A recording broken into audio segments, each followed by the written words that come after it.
En resumen, allí dice que es vital conocer la anatomía y la histología de los órganos que en este caso son vitales para nuestra existencia como profesionales y como carrera. Un buen desempeño, conocer los diferentes puntos o las diferentes formas de evaluar según la etapa del ciclo vital en que se encuentra nuestra usuaria, ¿cierto? Si hay patología o no hay patología, todo es muy diferente, todo cambia, entonces es importante para hacer un buen diagnóstico, por lo tanto tomar buenas decisiones y establecer buenos manejos.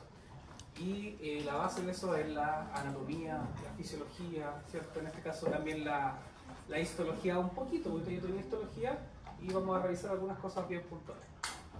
Entonces, objetivo de aprendizaje en sus sílabos, lo pueden ver, cambio ginecológico en contexto biopsicosocial de acuerdo con el ciclo vital. Y hoy vamos a ver principalmente lo que tiene que ver con fisiología y valoración ginecológica. La semiología viene más adelante en sus clases también. ¿Ya? Útero. Ya lo deben conocer, la mayoría aquí presente tiene, ¿cierto? Es un órgano muscular de paredes gruesas, forma de pera, invertida en relación a la situación anatómica en la pelvis femenina y se encuentra situado en la base de la vejiga y el recto. Vamos a hablar un poco más de la ubicación más adelante porque hay varias observaciones que hacer ahí. ¿Ya? Por eso se dice piriforme, por si no sabían. Cuando dice que el útero tiene forma piriforme se refiere a que tiene una forma similar a la de una pera. En la clase de ecografía ginecológica que le hice a los de tercera la semana pasada, me di el trabajo hasta de llevarles peras de verdad y un buen cuchillo para mostrarles cómo son los planos anatómicos y lo pudieran comprender a cabalidad. Cuando nos toque esa clase de eco vamos a volver a ocupar las peritas, ¿ya? ¿Cómo? ¿Y qué? Vete el chiste, pues, para reírme igual. Ya. Anatomía general, la deben conocer, la vamos a ir analizando paso a paso durante el desarrollo de la clase. Pero ustedes ya todos conocen las tubas o trompas de falopio, la cavidad uterina, no sirve el puntero aquí en la pantalla. La cavidad uterina está señalizada claramente acá. ¿Esta es táctil o no? No, mira. Uy, es gelatinosa. ¿Ya? Chanfle. Ya. El ovario propiamente tal, las capas que componen el músculo uterino, en este caso el miometrio, que es el músculo en sí, la serosa, el endometrio, el endocervix, la zona ísmica, que se denomina esta zona de acá, cervix propiamente tal y canal vaginal más abajo. Ese dibujito, que no se ve muy bonito en la pantalla en realidad, me gustó la presentación de la anatomía esencial de conocer, así que lo vamos a repetir durante bastantes partes de la presentación, destacando lo que queremos analizar, ¿ya? Ojo con ese dibujo, ¿ya? Entonces ahí destacan las partes principales del aparato reproductor y del útero en general. Y no vamos a andar mucho más en eso ahora porque lo vamos a ir viendo parte por parte. ¿Cómo se ve el útero en ecografía? Bueno, es súper importante, no vamos a hacer una clase de eco hoy día, pero traje varias imágenes de ecografía que nos sirven para comprender un poquito más, ¿ya? Así se ve un corte sagital del útero en una ecografía transvaginal, un barrido en corte sagital. ¿Alcanzan a ver la perita o no? ¿Qué estamos haciendo ahí? Estamos recorriendo el útero de lado a lado, en la posición original. Cuando hable del útero, piensen en posición anatómica, ¿cierto? O en posición de litotomía, mejor dicho, ginecológica. Usuaria, sus glúteos acá y las piernas hacia ustedes. Así imagínense el útero. Entonces, ingresando a la cavidad pélvica, hacia el interior, ¿ven esa curvatura? Ya, de izquierda para ustedes a derecha, el cervix y el cuerpo uterino. ¿Ya? Esto que se ve acá en el barrido al medio es el endometrio. ¿Vieron una línea más blanca? Veanla ahora al centro. ¿Sí? Sí. Ya, esa es la línea endometrial, que en el fondo es no es imaginaria, pero se forma por la unión de las láminas del endometrio. ¿Ok? ¿Ya? Ahí está graficado cómo es el corte. Corte sagital, entonces, es partir en dos el endometrio, sacar esta parte y mirar qué hay al centro de ese corte. ¿Sí? Entonces así tenemos una vista lateral, sagital media, en donde aquí está el cervix, el istmo, cuerpo uterino y el endometrio. Y la línea que ven más blanca es la unión de la lámina anterior y posterior. ¿Ya? ¿Se entiende? Seguimos. Lo mismo para un corte transverso. ¿Vieron el endometrio ahora más claro? Ya, pero ahora está de lado presentado como sale el diagrama allá. ¿Sí? Ok, eso es para que tengan una idea general de cómo se presenta una imagen muy estandarizada, porque uno puede hacer cortes donde se le antoje para evaluar cuando está haciendo el examen en vivo, pero los cortes como estáticos o generales son sagital y transverso, en 2D. El coronal no lo vamos a mostrar ahora porque se hace con 3D y no viene al caso ahora. Embriogénesis. Importante, breve pincelada, recordar estos conductos mesonéficos y paramesonéficos. ¿De dónde se origina el útero? Del paramesonéfico, perfecto. ¿Eso da origen a qué porciones del útero? A ver si se acuerdan. ¿A qué porciones? A las trompas, muy bien. ¿Qué más? Tercio superior de la vagina. Ya. Migran caudal y medial. Eso quiere decir que se van hacia la parte, hacia abajo, digamos, del cuerpo y se van juntando al centro. ¿Ok? Estos dos conductos en la línea media y el tercio cefálico dan origen a las trompas uterinas, que serían lo más asiacefálico, como bien dice la diapositiva, y los dos tercios distales se unen en la línea media formando el cuerpo uterino al centro. ¿Ok? El extremo caudal se proyecta hacia la pared posterior del seno urogenital y ahí se completa la formación del útero hacia la caudal, acá, en esta zona, con el seno urogenital. Entonces aquí se origina el cuerpo del útero. A partir de la 9ª semana, mediante un fenómeno apoptótico de destrucción celular, ¿cierto?, que está mediado por ese gen que aparece ahí, se produce la regresión del septo que se forma. ¿Se entiende eso? Son dos tubos que se juntan para formar una cavidad y como al juntarse quedan divididos por una pared de ese tubo se elimina en forma programada para formar una sola cavidad. ¿Se entiende? Las proyecciones hacia caudal forman las trompas y la unión al centro forma el cuerpo uterino. En conjunto con el seno urogenital terminan de formar lo que es el canal vaginal y cierta porción de la vagina no completa se la reparten entre los conductos paramesonéficos y el seno urogenital por abajo. ¿Ok? Entonces comprenderán que cuando este fenómeno programado no ocurre en forma correcta, da lugar a las diferentes malformaciones que podemos encontrar en la cavidad uterina, que se denominan malformaciones müllerianas. ¿Ya? El otro año vamos a ver harto de patología uterina y vamos a ver en detalle esto que estoy mostrando aquí. Esto es simplemente un resumen de qué pasa en cada etapa del desarrollo normal, ¿ok? Y qué alteraciones hay por falla en cada etapa, para que lo tengan de referencia, ¿ok? Sí. Entonces cuando hay malformaciones, cuando hay entre comillas errores en esta división de este tabique, tenemos lugar a una gran gama de malformaciones en la cavidad uterina. Eso está estandarizado hoy en día porque no había múltiples nomenclaturas, pero estas son las que más se ocupan hoy en día. La Sociedad Europea de Reproducción y Biología y la Sociedad Europea de Endoscopía Gastrointestinal han llegado a consensos para, en forma internacional, ocupar las mismas palabras, el mismo sistema de clasificación para decir o mencionar el grado de malformación y el tipo de cavidad que se está generando. Entonces eso es como un pincelazo para entender de dónde vienen las malformaciones que tienen relación con la cavidad uterina o con el útero en sí, porque podemos tener desde malformaciones muy pequeñitas que ya casi no se consideran malformaciones y de hecho no están aquí, que son los úteros arcuatos. ¿Han escuchado esa palabra? Ya, ahí lo vamos a ver porque en la clase de patología, pero ya, hasta septos parciales, como en este caso de acá, septo parcial o septos completos, que son la regresión fue casi nula y dejó dos cavidades, pero no involucra el músculo, y en ocasiones más graves sí involucra músculo, y ahí hablamos de úteros, digámoslo en palabras simples, completamente divididos, hasta haber dos úteros, dos cuellos y dos canales vaginales incluso, en sus formas más graves. ¿Ya? Esas son imágenes gráficas de cómo se ven estas divisiones anómalas de la cavidad uterina en este proceso de regresión que es a nivel embriológico. Estamos hablando de un embrioncito de 9, 10, 11 semanas. En ese periodo ocurren estas situaciones. Entonces, en una ecografía, en reconstrucción 3D del plano coronal, es como mirar el útero desde arriba, ¿ya? Y ver la cavidad en la forma que tiene originalmente, se aprecian las divisiones de las cavidades. ¿Se fijan? Este es un plano transverso, como miramos el útero delante, y veo dos endometrios divididos por con un componente muscular.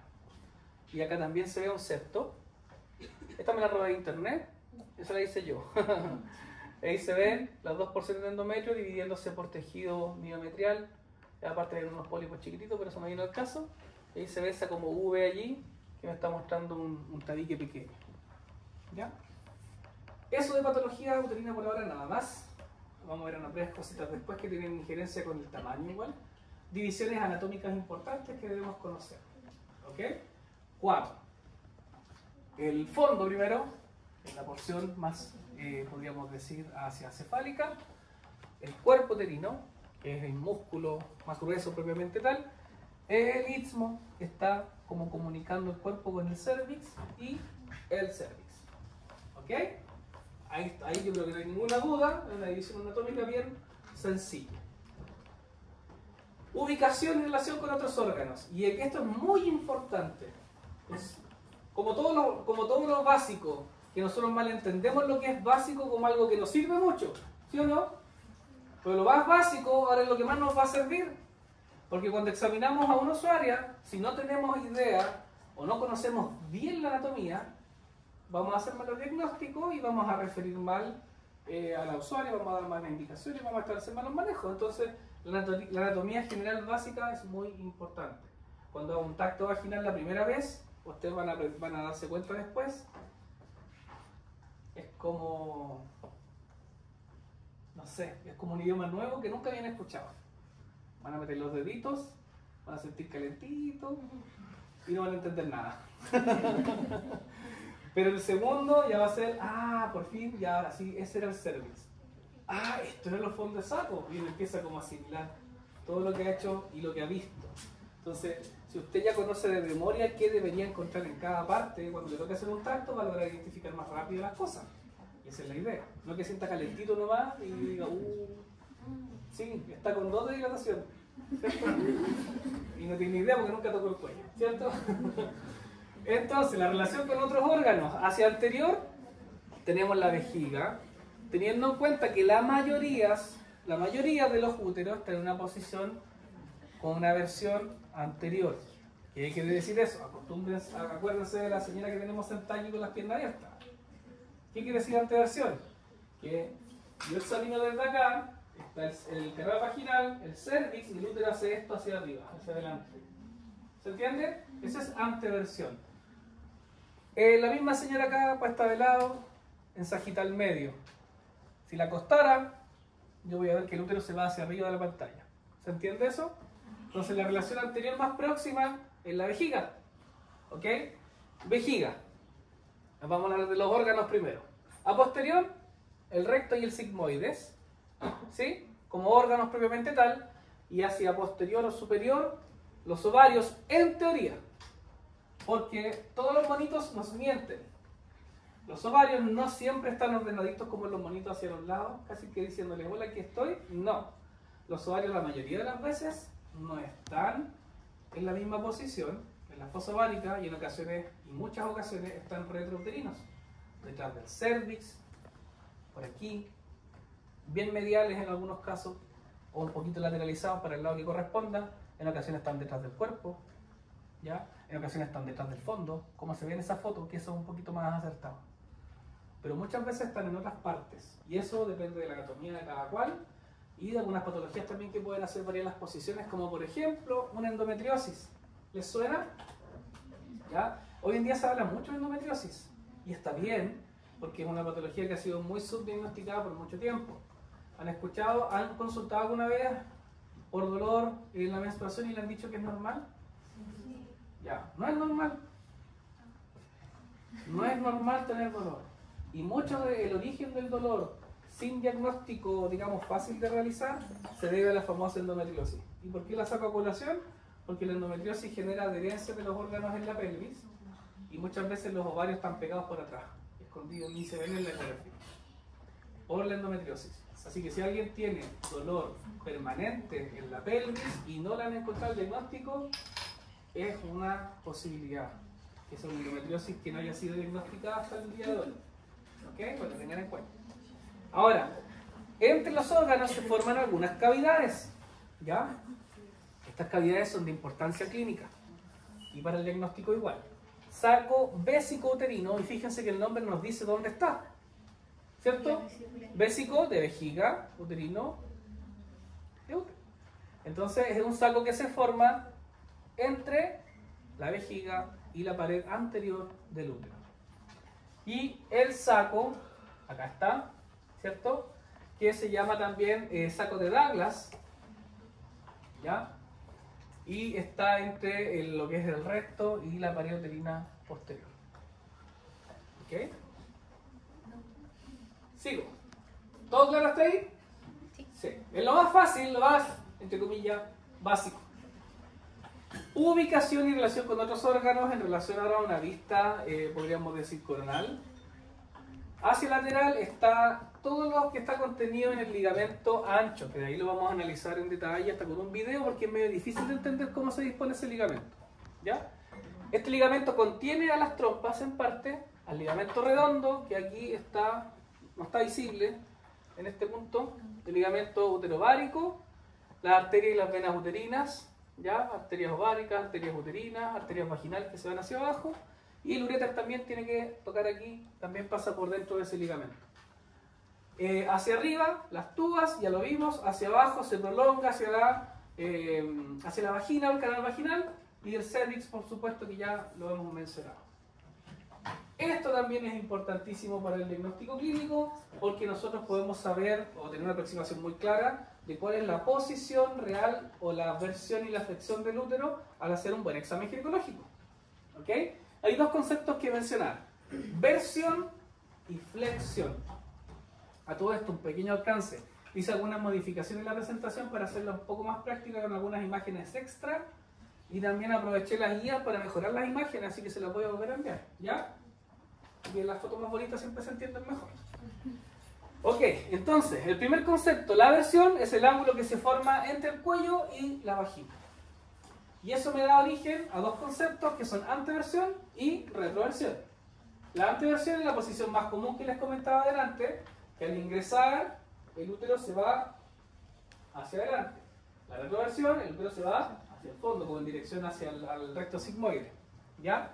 Y la flexión es otro ángulo que se forma entre el cuello con el cuerpo. ¿Ya? Entonces hablamos de versión y hablamos de flexión. Vamos a ver otro monito que nos va a explicar mejor. Y también tenemos uno que se denomina posición indiferente, que entre comillas la vagina, el cuerpo y el cuello están alineados, no están perfectamente así derechos hacia adentro. En algunos pocos casos sí, pero por lo general tiene cierto grado de flexión. ¿Ya? ¿Se entendió esa parte? ¿Han escuchado la posición en antero-verso flexión? ¿No? Bueno, ahora lo van a escuchar. Ahí tenemos un diagrama bien aproximado a cómo son las distintas posiciones que obtenemos al mezclar estos dos conceptos de versión y de flexión. ¿Ya? Entonces, vamos a partir por el más sencillo. En posición media o indiferente, que tampoco está en media. De hecho, en el esquema, este me parece más alineado, ¿se fijan? ¿Ya? Pero la posición media es que no está ni doblado hacia la vejiga, ni doblado hacia el recto. Esa es una posición media. La versión, anteversión se llamaría porque antes que va hacia anterior, ¿ya? Ese ángulo que se forma aquí. Y la anteversoflexión es que además de inclinarse hacia la vejiga, el cuerpo uterino se pliega sobre sí. ¿Se entiende? Entonces, la versión es simplemente la inclinación o hacia vejiga o hacia recto. Y la flexión es si se pliega el cuerpo uterino sobre sí. Es como una vuelta más exagerada. ¿Se entiende? Al revés, la retroversión, el útero se vierte, ¿cierto? Se dobla un poquito más mirando hacia el recto. Y si está retroversoflectado o en retroversoflexión, además quiere decir que el útero está plegado un poquito sobre sí mismo.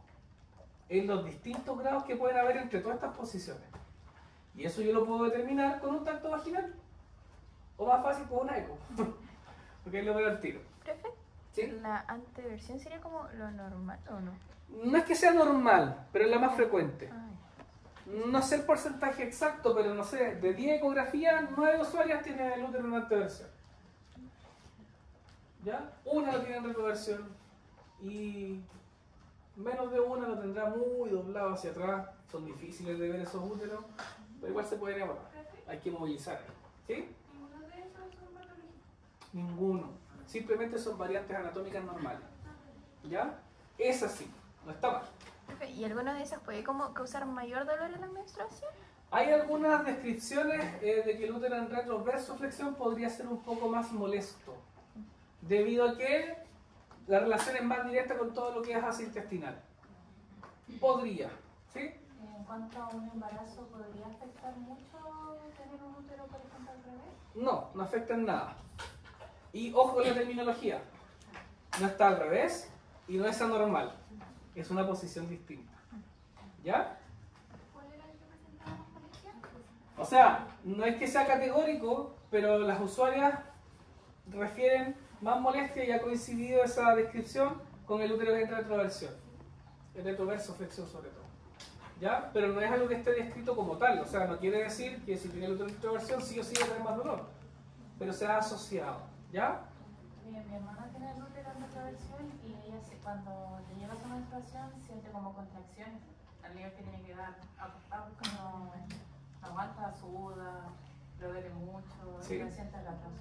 Ahora, ¿qué hay que hacer ahí? Hay que hacer un diagnóstico un poquito más dirigido porque también podría ser que esté relacionado a otra patología. Ahora, no es novedad, y después vamos a ver un video me parece que tengo, que se confunda mucho el dolor ginecológico con el dolor gástrico. Porque uno no lo asume al tiro, pero está todo eso ahí mismo. Cuando estamos buscando varios en la exploración en la ecografía, nos damos cuenta que las asas intestinales son malvadas porque esconden los ovarios de una forma impresionante. Entonces, también es súper normal o típico que un usuario llegue al hospital, a la urgencia general, por dolor de guata. Y el dolor es uterino. Porque están en directa relación los órganos.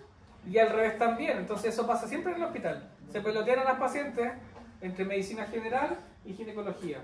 Ah, llegó por dolor de útero, era tripa, para el lado. Otra llegó por dolor de tripa y era útero, con patita. ¿Cierto? Eso pasa a menudo. Por la proximidad entre los órganos. ¿Ya? Entonces es bastante común. Entonces, en el caso de la hermana ya, primero habría que hacer una exploración un poco más dirigida, probablemente en búsqueda de otras cosas.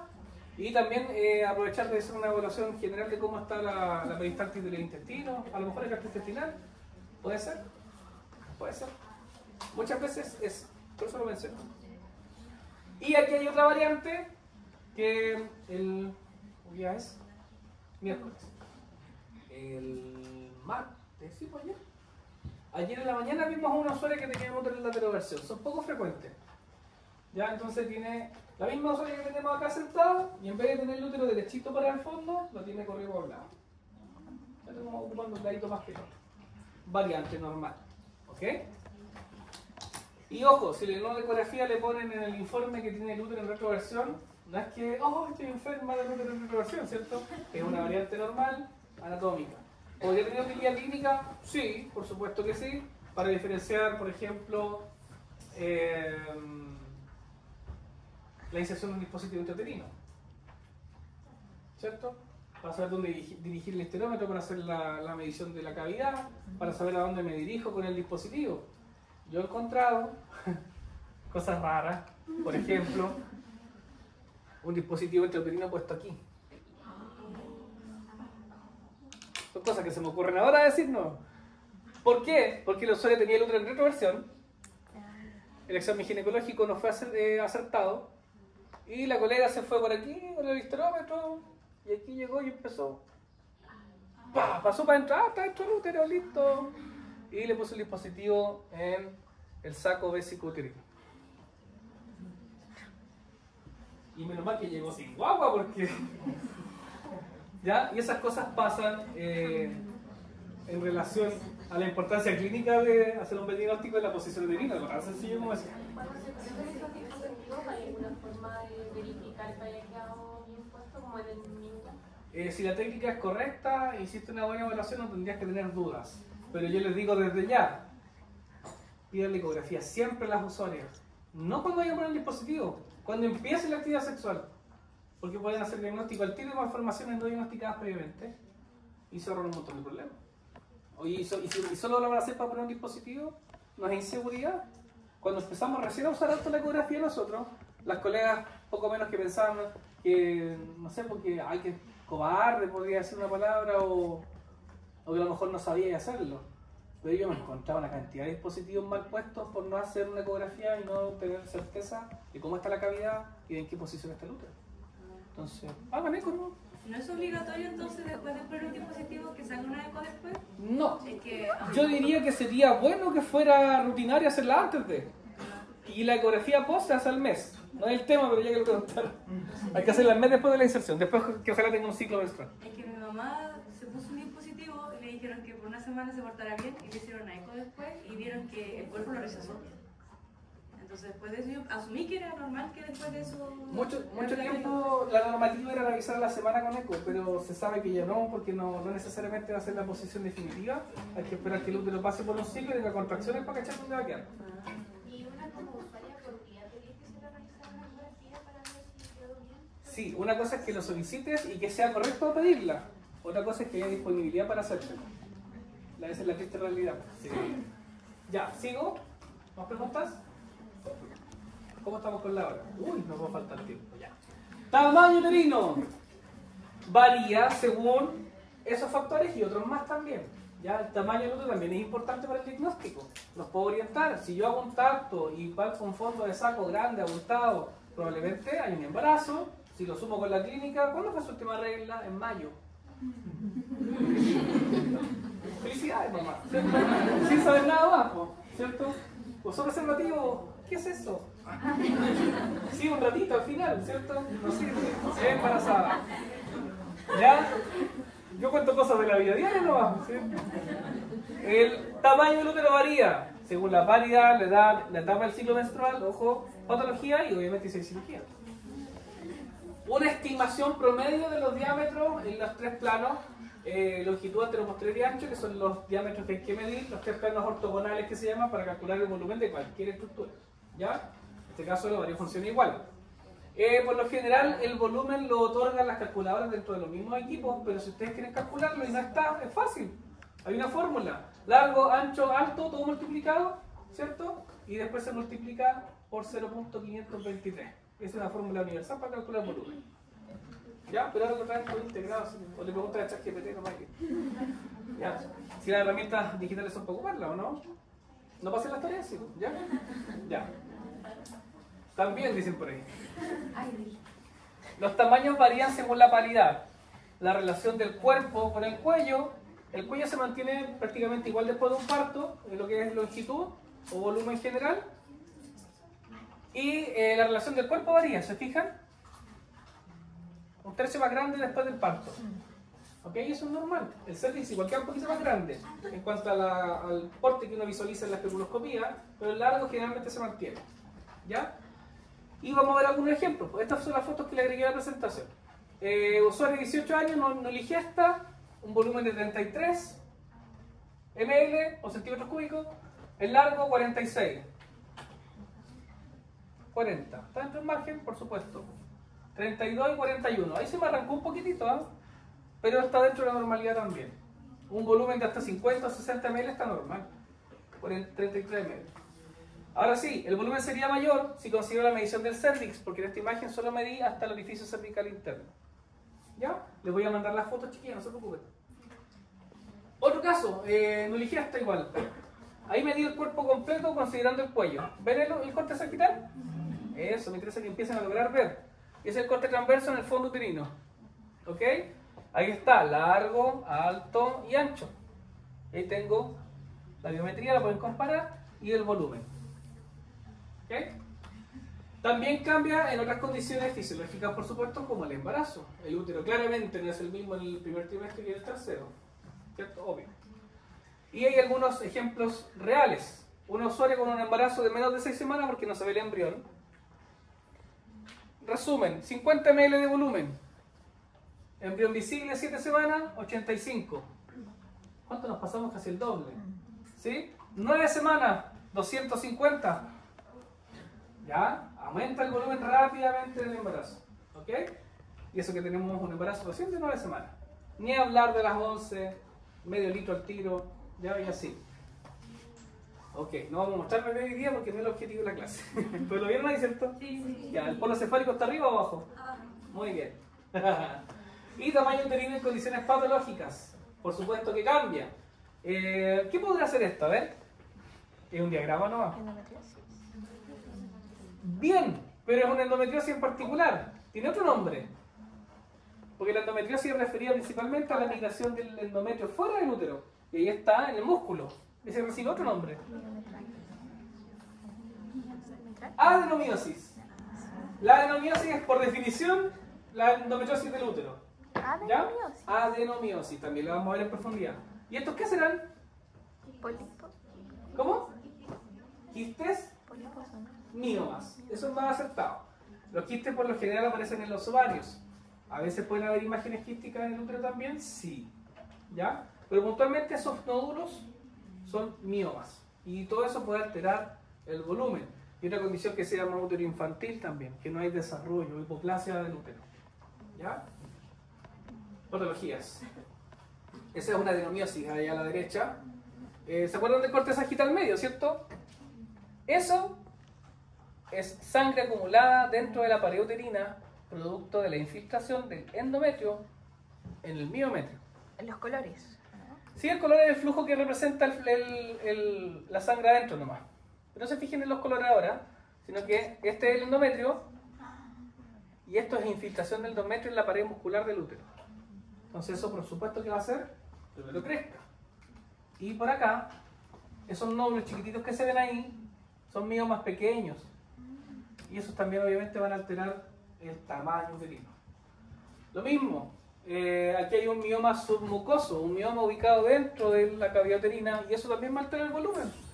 Casi 100 ml. Puntualmente eso, que vean que la patología sí altera el tamaño uterino. Acá, ¿qué tenemos aquí? No me acuerdo qué patología era esta. Un mioma probablemente. No lo veo. Ah, sí, hay un mioma acá arriba. Y puede que haya otros más. El punto es que ya tenemos 130 ml de volumen. Patología uterina. Capas de la pared uterina. Seguimos. Miometrio, serosa y endometrio. De afuera hacia adentro, serosa, externa, miometrio, el músculo propiamente tal, y el endometrio, capa interna, funcional, renovable, podríamos decir de alguna manera. El perimetrio, ¿ya? Es una cobertura peritoneal. Después vamos a ver un monito que nos va a aclarar mucho eso, que cuando veamos los medios de fijación. Es delgada, está adherida al fondo y a la mayor parte del cuerpo, y después se engrosa en sentido posterior y se separa del músculo, ¿ya? Perimetrio es igual a peritoneo, es lo mismo, ¿ya? Muscular o endometrio, la vemos allí, es gruesa, 1,5 a 2,5 centímetros de grosor, se continúa con las trompas y la vagina, se extiende a los ligamentos ováricos, redondos, cardinales del cuello y mínimamente los úteros sacros. Uno piensa en el órgano como solito el útero y nada más, pero las fibras musculares se disponen en distintas direcciones para dar origen a los ligamentos también. Entonces, como la mezcla de las capas, ¿cierto? De las fibras musculares. Ahí se aprecia un poquito mejor, a eso me refería. ¿Se fijan? En ese diagrama están graficadas la disposición de las fibras musculares del útero, de los tipos de fibras que hay, y cómo se van disponiendo para formar también los ligamentos que sostienen el útero en su lugar. ¿Ok?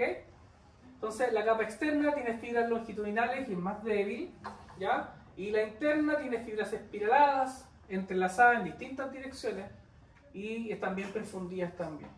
Y al nivel cervical se hipertrofia el músculo liso, y genera un anillo que da origen al cervix. ¿Ya? La distribución del miometrio, el 90% del músculo más firme está entre el fondo y el cuerpo, y el 10% de musculatura más lisa está distribuida a nivel del cervix.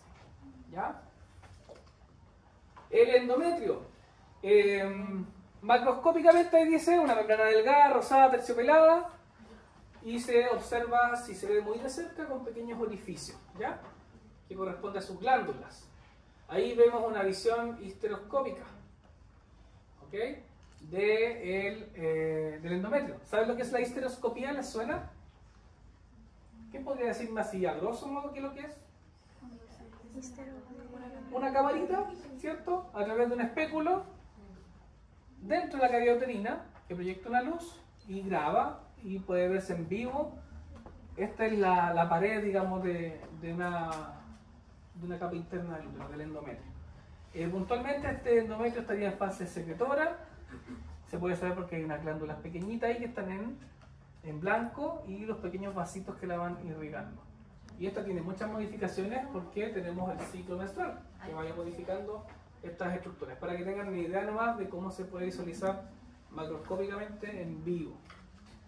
Ya la histología, yo sé que hay una histología, esto es una breve pincelada. Tiene un epitelio superficial, glándula interglandular y tiene numerosos vasos sanguíneos. Está regulada por las hormonas ováricas que hacen variar esta capa funcional mes a mes. Ya el epitelio es cilíndrico simple y contiene glándulas tubulares.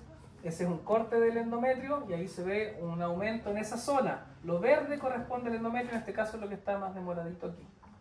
¿Ya? Capa basal, hay que distinguirla de la capa funcional. ¿Cuál es la capa funcional? La que se desprende, ¿cierto? Perfecto. Tener en cuenta las etapas del ciclo para saber bien cómo se va disponiendo, ¿cierto?, a lo largo del mes en relación a las fluctuaciones de las hormonas ováricas, ¿cierto? Entonces la menstruación, lo que ocupa más tiempo en realidad en el ciclo es la fase secretora, por lo tanto así se va a ver mayormente cuando lo vemos en cuanto a la histología. En ecografía igual obviamente se pueden ver los cambios en las fases del ciclo menstrual y ahí está un gráfico más o menos en los dibujitos de acá me interesa que los puedan quizá corroborar un poco con la imagen ecográfica de referencia para que puedan visualizar cómo se ve el endometrio en cada etapa del ciclo menstrual. ¿Ya? En la etapa menstrual se ve lineal, se ve una línea más blanquita que es la que probablemente vieron delante. En ocasiones hay un poco de secreción de contenido más líquido que se ve negro en la ecografía. Ya cuando entramos a la fase proliferativa se ven las líneas blancas bien marcaditas como ven ahí, una arriba, otra en medio y otra abajo. Eso se denomina trilaminar, y ya un trilaminar tardío para pasar a secretor, que esto ya ocurre después de la ovulación, ya en donde todos sabemos ya que el endometrio se prepara, entre comillas, para anidar un huevito fecundado, y si no ocurre, bueno, se cae. En resumen, las arterias espirales se contraen en la menstruación, isquemia y desprendimiento de la capa funcional. Esa fase es predominantemente controlada por el estrógeno, que además causa contracciones del músculo en forma ordenadita para eliminar el sangrado correspondiente. Fase proliferativa, algunas imágenes de histología. Ya se regenera rápido el epitelio de la capa funcional, se regeneran las arterias espiraladas que van a irrigar esta zona. Ya hay una glándula a veces media tortuosa, esto es un esquema, no una foto real, fotos reales son allá. Una etapa precoz, una etapa intermedia.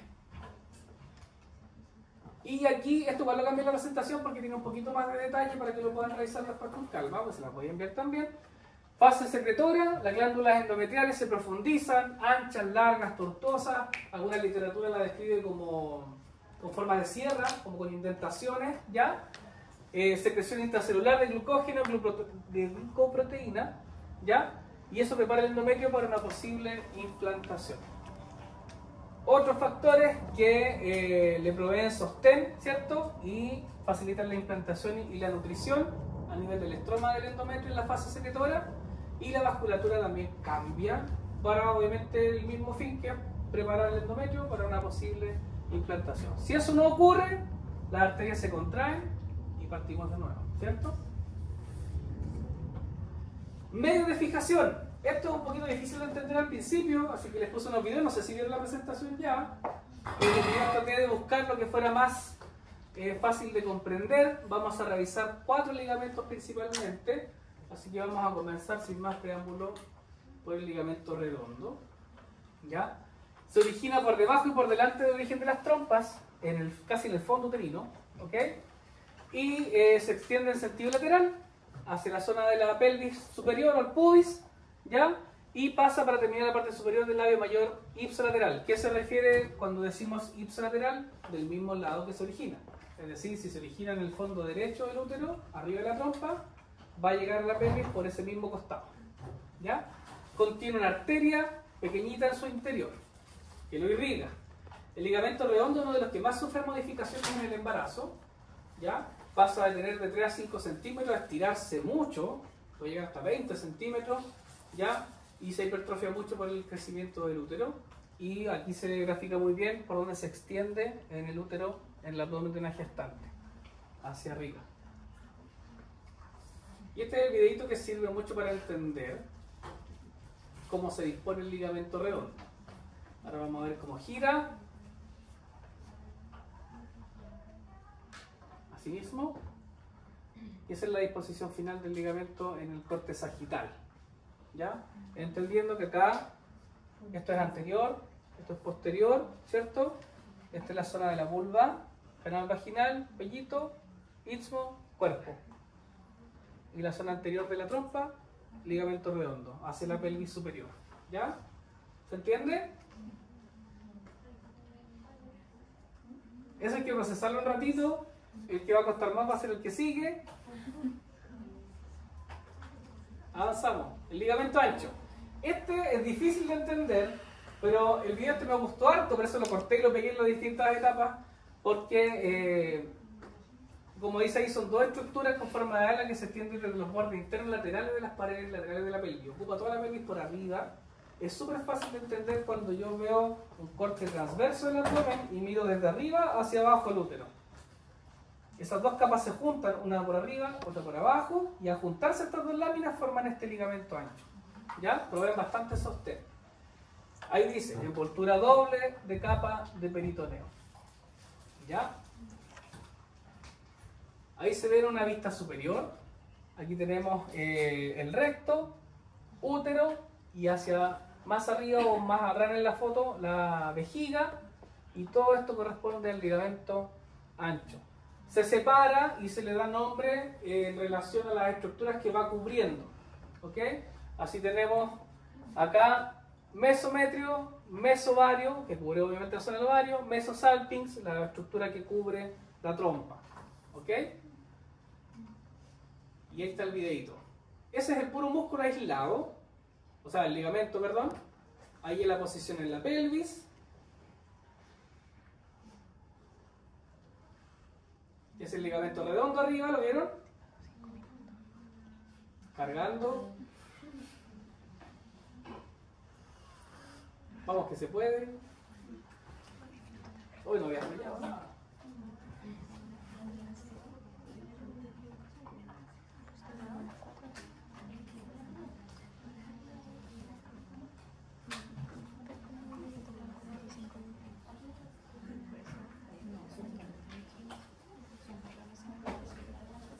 Ahí partió. O ahí quedó, mejor dicho. Ahí quedó de nuevo. Rayos.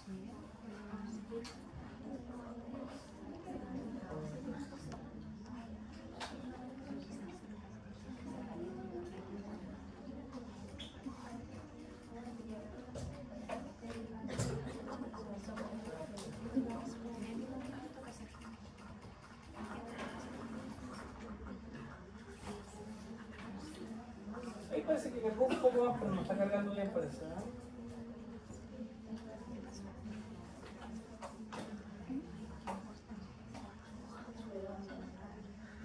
Ahí sí. Ahí damos el giro y se ve cómo se pliega. Ahí se va retirando de a poco en la capa del peritoneo para que puedan comprender cuál es la lámina anterior y posterior.